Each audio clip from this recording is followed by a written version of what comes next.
Hey everybody, welcome to the Dungeoncast. I'm Will. I'm Brian. This is the podcast where we talk about everything Dungeons and Dragons. And today we are covering the Oath of the Watchers Paladin. 1, 2, 3, 4. Shout out to Welcome, adventurers, to the Dungeoncast. Hey Brian, Hey, Will. how you doing today? I'm solid. solid. I'm solid. Okay. From the inside out, like a paladin. Thick and burly. Absolutely. Unable to be toppled. Paladin's one of my favorite classes in the game, and this is a newer one from Tasha's. Tasha's. This one is called Oath of the Watcher. And do you have any questions before we just get into it? This doesn't have any Marvel crossover stuff, right? No, not at all. Good. Okay. Fuck that fool. You don't like the Watcher? He's okay. He just Okay. watches, though. Perv. Yeah. Fair enough. The Oath of the Watchers binds paladins to protect mortal realms from the predations of extraplanar creatures, many of which can lay waste to mortal soldiers. Thus, the Watchers hone their minds, spirits, and bodies to be the ultimate weapons against such threats. Paladins who follow the Watcher's Oath are ever vigilant in spotting the influence of extraplanar forces, often establishing a network of spies and informants to gather information on suspected cults. To a Watcher, keeping a healthy suspicion and awareness about one's surroundings is as natural as wearing armor in battle. So they're a little paranoid. Yeah, they're over looking the top. for incursions. Yeah, and any extraplanar. So the obvious ones like demons and devils and stuff, they're looking for those, but they're also looking for that crazy shit, like the aberrations, the beholders, the aboliths, the mind flayers. It's a fucking pack of ghost hunters walking around. Kinda, out here. yeah, absolutely. They have somebody like with a scroll, like writing down all the detailed actions that they're taking because they don't have cameras because it's Forgotten Realms. Right, exactly right.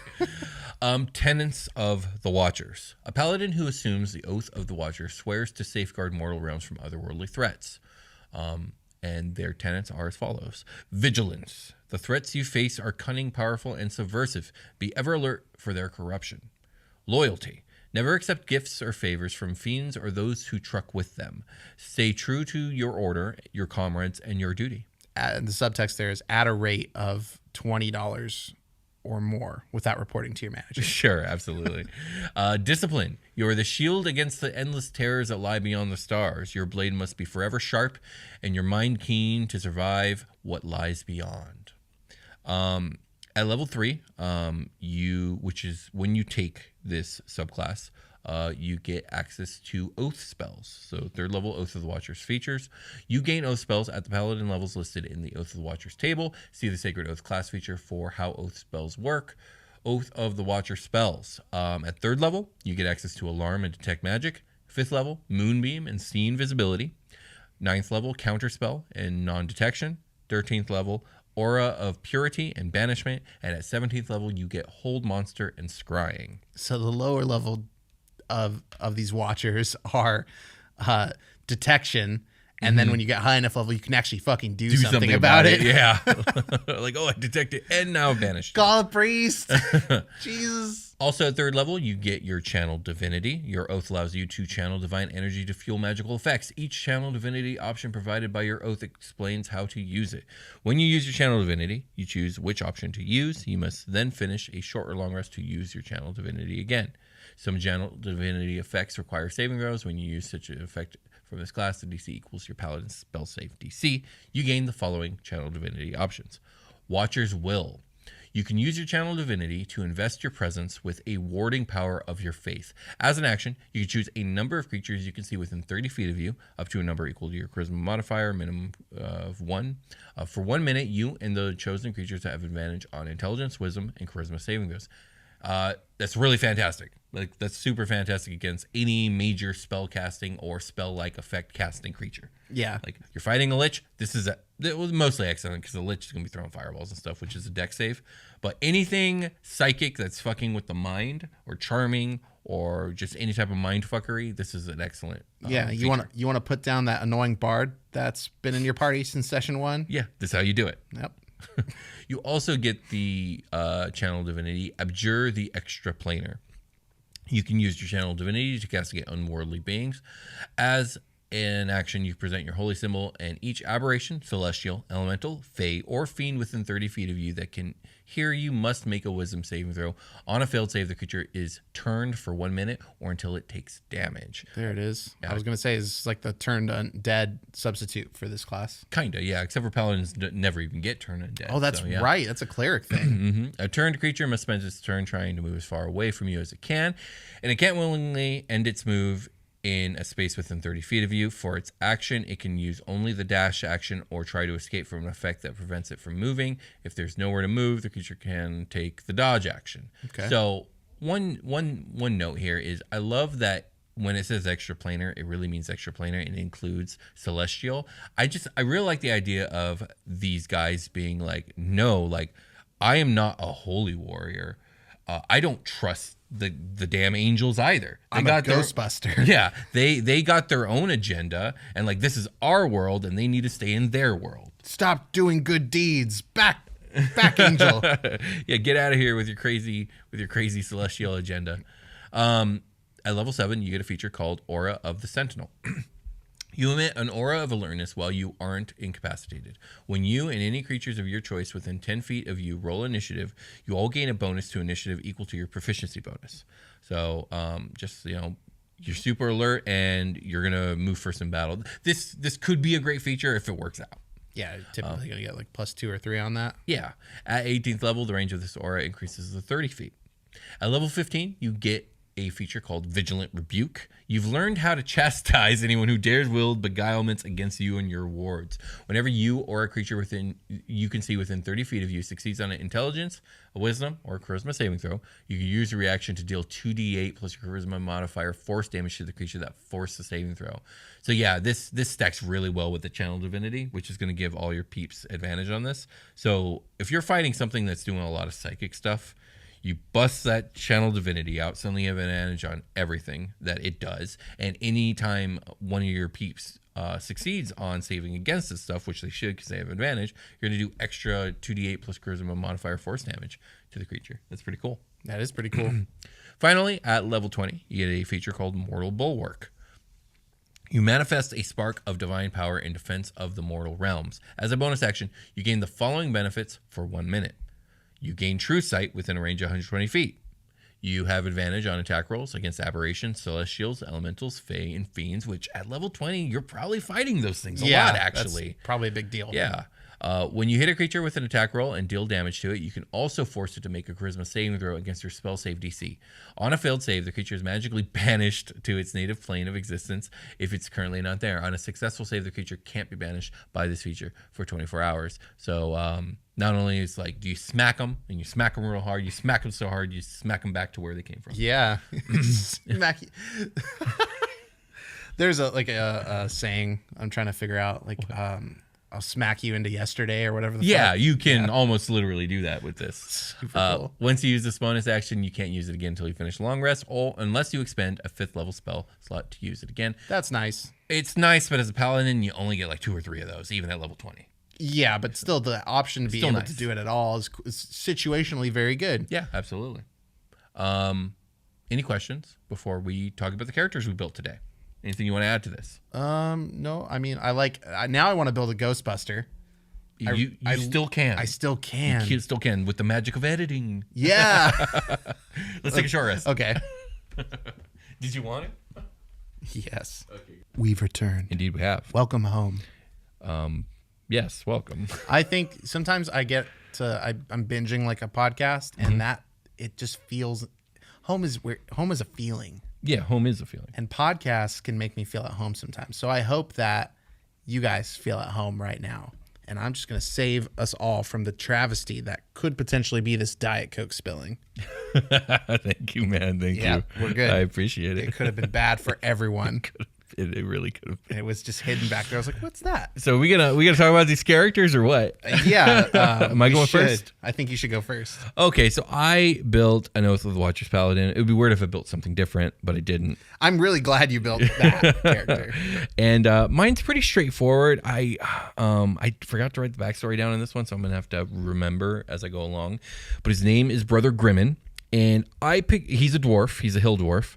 And Brother Grimmon lives in a dwarven community that is not quite in the Underdark, but it's close, and it's close enough that like they have to worry about Underdark shit sometimes. Yeah, they have to worry about which way the wind is blowing so they can fart comfortably. Yes, absolutely. Yeah. That's absolutely right. And Brother Grimmon he belongs to a secret order within his city, a cult order that maybe doesn't have the best reputation because of their extremism, but they take extreme measures when it comes to their warding of the aberrations of the Underdark.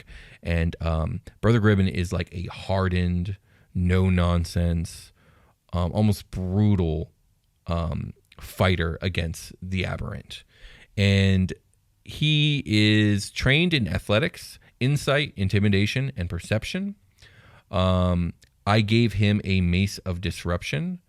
And when you hit a fiend or undead with this magic weapon, that creature takes an extra 2d6 radiant damage. If the target has a 25 hit points or fewer after taking this damage, it must make a DC 15 wisdom saving throw or be destroyed. On a successful save, the creature becomes frightened of you until the end of your next turn. And this weapon also sheds bright light. So it shits bright light? It sheds bright light. Oh my God, I'm sorry. I swear to God. So he's a very high standing member. If anything, the leader, I'm thinking, of this cult. And he takes his job very seriously. He brooks no quarter. He does not negotiate. He destroys the aberrations, the fiends, the undead. He doesn't even want an angel sniffing around his town. He doesn't fart anywhere near the Underdark. No, he doesn't believe in farting. He's just like, no, you keep that shit. You keep that in there. It's why his name is Brother Grimmon and why he's so grim. He just keeps it all in. He never farts. Can you imagine being raised from birth, not fart? Like, you do that again, son. You know what's going to happen. So horrible. Yeah, it's pretty bad. And it's a good thing he doesn't fart because he's got disadvantage on his stealth checks. So they'd be loud as fuck. Yeah, it's because he holds it on it all in. If he lets it slip even once, everyone's gonna know where he's at. If Brother Grimmon's at 1 HP and he fails a con save, he just fucking rips one, and it's the most shameful That's so moment. Stupid. He also has dwarven plate armor. I'm gonna read that. Sure. While wearing this armor, you get a +2 bonus to AC. In addition, if an effect moves you against your will along the ground, you can use your reaction to reduce the distance you are moved up to 10 feet. Again, he brooks no quarter. Like he is a stone of a man. Yeah. His farts turn into rocks inside his body. That's why he weighs so much. That's why he's so hard to push around. So dwarven. So damn dwarven. I'm trying to find my feats. Oh, I took the Dungeon Delver feat.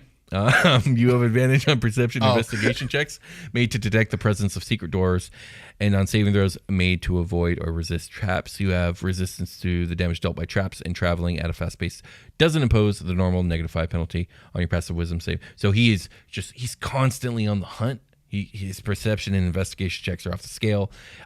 Secret doors he sees with these eyes. He resists the damage of traps because he sees them before they strike.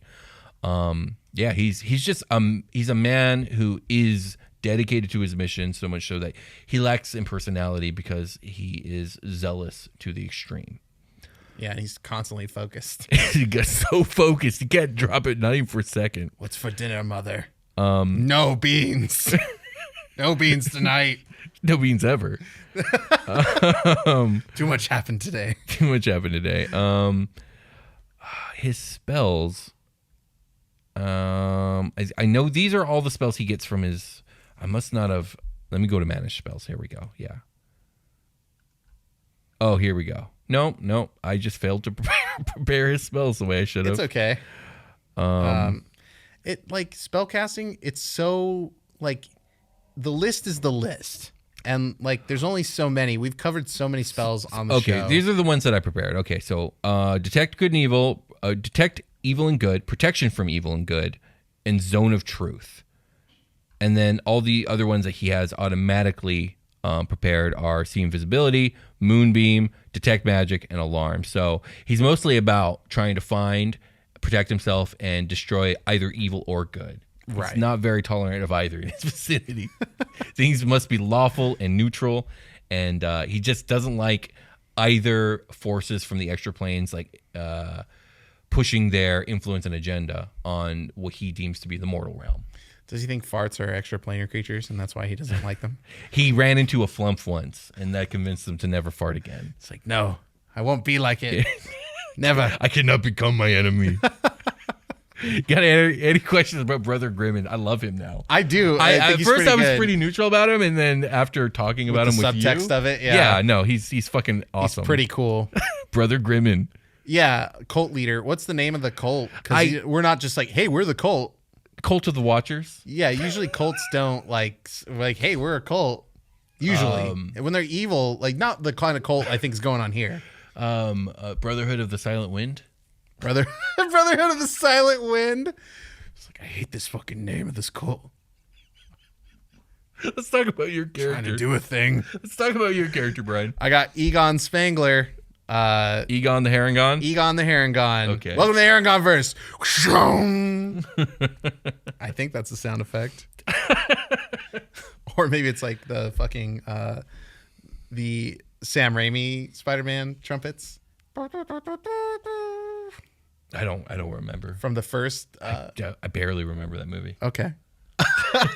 But you were saying that the Watchers reminded you of Ghostbusters, and so you made a Ghostbuster. Yeah, I made like a combo, like a ghost bust. Bustin' does make him feel good, but it's a ghost bustin' like sort of like ghost hunter style character, except not disrespectful to people's cultures.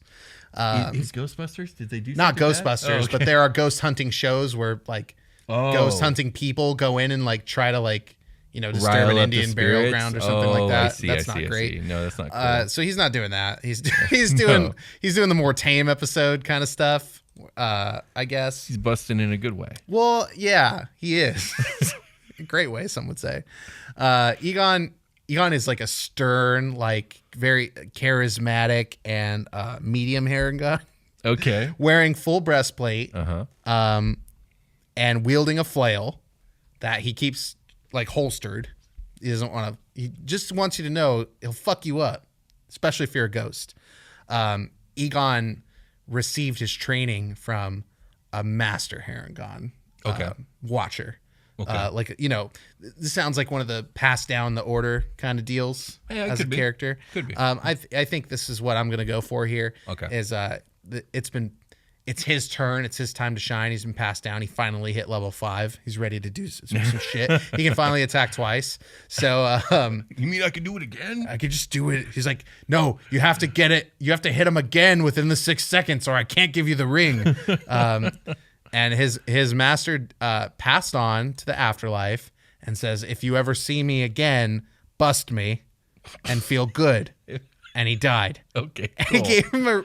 He gave him this ring. Let me pull up the ring. Go to inventory. Here. Yeah, inventory. Yeah. That's where items are. Ring of evasion. So I dump statted dex. I should go through my stats. I'm a +3 strength. Mm-hmm. Very buff. Very strong. -1 dex, +1 con, +0 intelligence, +1 wisdom, and +3 charisma. Yeah, I didn't really go over my ability scores. I mean, I just find that boring. Like, you know what I mean? Like, that we went. Yeah, we did go. Did you do standard this time or point by? I always do point by. But you kind of landed exactly where I'm at. Yeah, that's what I mean. That's why it's always boring, because it's like you always get similar spreads. Basically, my guy has strength, charisma, and constitution. I dump dex. I mean, you're not gonna get a lot. Like, characters usually don't have a -2 because you usually don't go that low unless you're point buying, right? You could make a -2 happen. Yeah, I think you can. But I know rolling you can. You're really not going to get more than a +4 on these at the get go. As a matter of fact, you're not allowed to. I don't think you're allowed to. Right off the get, like with point buy, you can't make something be a +4. You can't get an 18. I'd have to sit down and try with it, but I thought there was a rule against starting with an 18 at level 1. Oh, at level 1, sure, yeah. Maybe. I don't know that rule. Is it even? I'm sure it's possible. Like I was just saying, but yeah, 18 at level 1. I mean, but if it's point buy, you're gonna have the detriment to like you're gonna have to use those points here and not be able to use them in other places. So you could have bad stats. Or wait, no, you just can't have. No, it's standard. The standard array, I think the top number you can get is a 15 on the standard array. Yeah, so then a +2 on that. It lands you on a 17. Yeah, that's what I'm thinking of. But go ahead. Yeah. Sorry. So I have the Ring of Evasion. Let me read it though. This ring has 3 charges and it regains 1d3 expended charges daily or at dawn. When you fail a dexterity saving throw while wearing it, you can use your reaction to expend one of its charges to succeed on that saving throw instead. So automatically, I can just succeed 3 dex saving throws. And the armor is also passed down. My breastplate is going to be a homebrew that absorbs the energy of ghosts, much like a proton pack. When a ghost has been weakened to a certain point, you can bust it, and it'll make you feel good, and you can hold the charge. And that you can't actually charge. I know the ring says you get charges back at daybreak or whatever, but this ring can only be charged with ghost energy. So if you're busting ghosts and feeling good, then you can charge your ring. So basically, if you do your job as a watcher, you get extra buffs because of the items that Egon has. Excellent. That's awesome. Carrying the flail, got the breastplate. Those are the main things. Is my feats, they're down there. Yeah, that's where they exist. Hold up a second. Let me find the actual. There it is. I took the athlete feat instead of my ability score increase. Why? Why the athlete feat? Because I want to be real good with my. Maybe I should have taken heavy armor master instead of I'm already proficient. Increase your strength or dex score by 1. I just want to be strong. I just want to move real good with my big armor on. Okay. I think it's because I guess I got to do this reveal. I should have switched this out because before I built Flint Beastwood, and which is another Haragon soon to come. I was like, you know what? I should save that name for a cowboy. Yeah, you should. You should. But I have a long list of potential Haragon names. I was like, I love this one so much, I'm just going to use it today. And that's not what I should have done. And then the Ghostbusting. And then the Ghostbuster thing came up, and Egon was too close for Haragon. It was so convenient that we had to do it. Yeah. I should have switched this out for something else, but I wanted Flint Beastwood to be so strong that his armor, it just didn't matter. Well, I mean, we could pick a feat now if you want to switch it out now. Well, I mean, you could go back to edit and be like, let's look at the feats. Let's look at the feats. What do we got? Well, I looked at 5 of them, and I was like, well, maybe not. Maybe I'll just keep athlete. But I'll tell you what, Egon in the movie is not an athlete. Yeah. Fuck it. I'll just take the +2 to stat. Okay. No, where was I? Go to class. Class. Scroll down to ability score ability improvement. score, and then let's see. What's a good feat? If you think there's a good feat for Egon, check below. I should go Crusher again. That was fun. Well, let's see if there's anything ghost, unholy, or aberrant related. Yeah, okay. We got you know what? This is gonna be bad radio. No, it's fine. Just okay. Scroll through. Let's see what we got. Piercer. We got Poisoner. I don't think he's poisoning people. Mobile, not really. No. Moderately armored, definitely more than that. Mounted combat, not unless it's another giant rabbit. That's some face shit. Savage attacker, skilled, slasher. Maybe skilled is a good one. I just picked some extra skills for him to have. Boy, so yeah, you can pick some extra skills. Yeah, I'll give him some extra. Or tool. It can be skills or tool. Alchemist supplies. That'd be cool. That'd be interesting. We'll give him that. We'll just give him 3 tools. Fuck it. He just knows all kinds of shit. The bagpipes. Yeah, bagpipes and Arcana. Oh my god. We'll give him Arcana. This guy's all over the place. Yeah. Okay. So he dabbles in a little bit of everything. Let me hit the what's next button. Yeah. Let me go through the skills and see where we ended up. You picked no skills. You picked Arcana. I picked Arcana, but there's other skills from just being alive. Yeah, insight, medicine, perception, persuasion, religion. Religion being whatever God I believe in, us ghosts and feel good. But the charisma skills what I went for a generally good person that wants to actually do the good of sending ghosts back to where they belong. And he needs to be able to convince a team of ghost hunters to come with him. So that's the party is I have the training, knowledge, and fortitude to fight ghosts, but I can't necessarily find them all the time. So I need a team of people to hold a bunch of equipment and somebody to hold a scroll. Perhaps 3 others. A scroll to take very detailed notes about what's going on because we don't have cameras.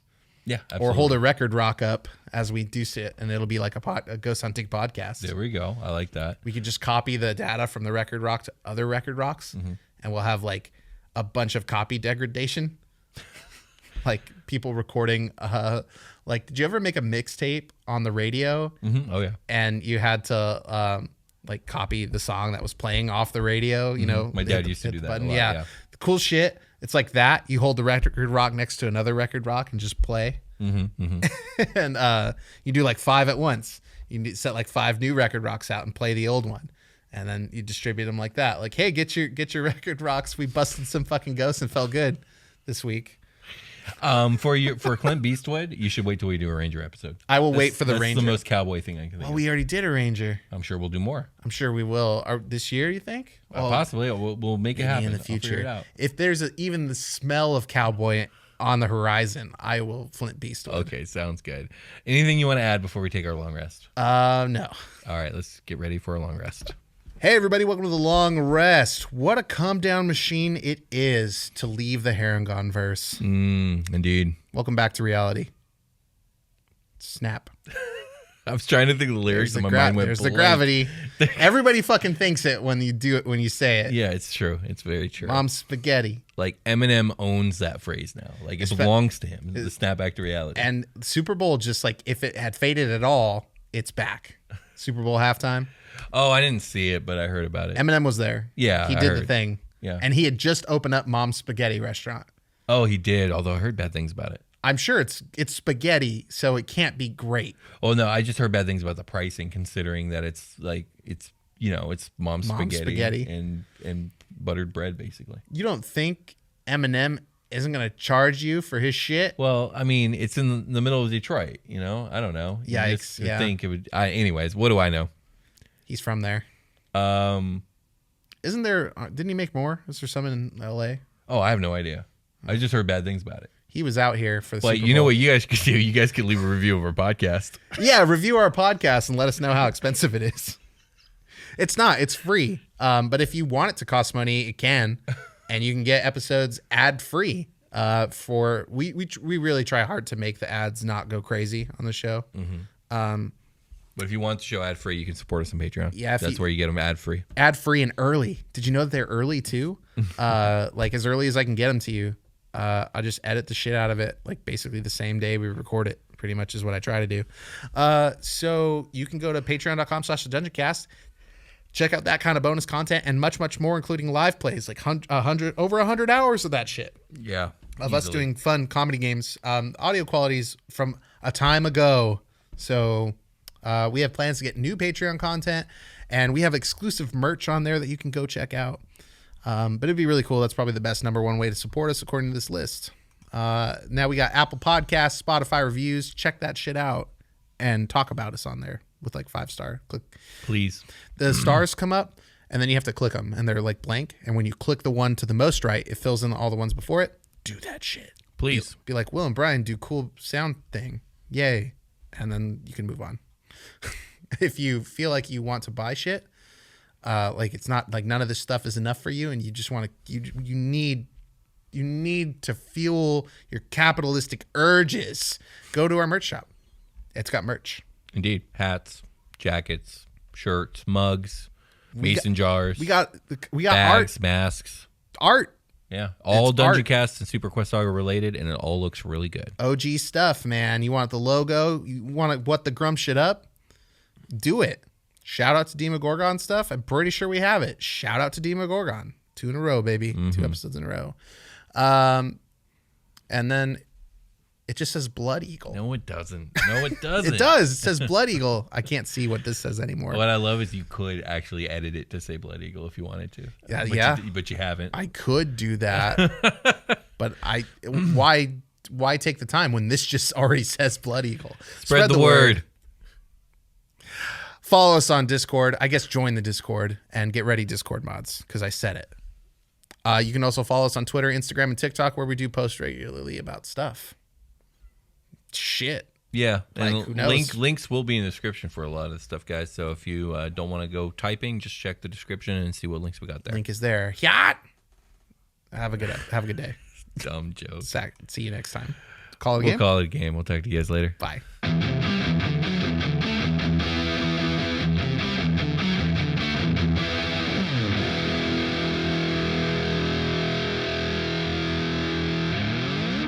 The Dungeoncast.